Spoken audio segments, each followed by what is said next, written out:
Human trafficking is the second leading crime in the world, but we think of it happening in other countries. But it's the second leading crime in the United States. The average age of entry into prostitution in our country is 13 years of age. Many times the pimp or sometimes his recruiters will just be watching like bus stops. They know there's lots of girls that are getting off there running away from home. But then comes payday and the tables are turned and the pimp will then turn to the girl and say, yeah, things are going to change today, you owe me. So he'll bring 3 or 4 of his buddies in and say, now you're going to service them, and when you're done, then you're going to go out on the street, or he'll take her right down the street and say, I want $1,000, don't come home, do you have it, or else? Many times he'll turn into a guerrilla pimp and become violent, become threatening, even as far as beating her to let her know I'm very serious. When she's starting to prostitute for somebody, she doesn't keep any of the money. My name is Teresa Flores and I'm a survivor of human trafficking.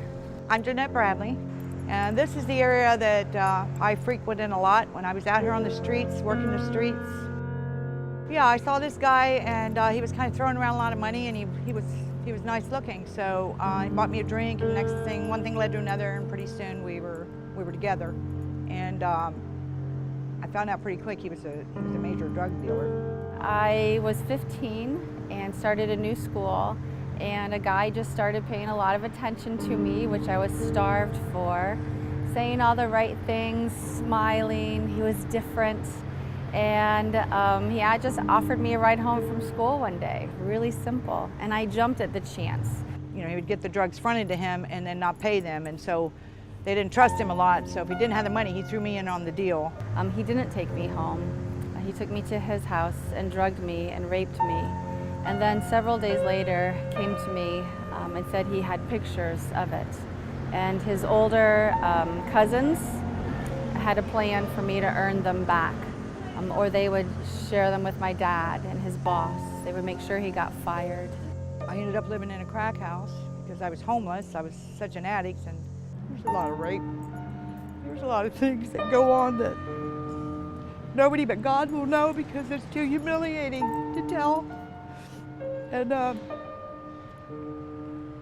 several nights a week, I was taken out of my home with my parents not knowing, and taken and delivered to very nice, beautiful, upscale homes where men would use me all night long, and then they would take me back home, and I would sneak back inside and go to sleep for a few hours and go to school the next day.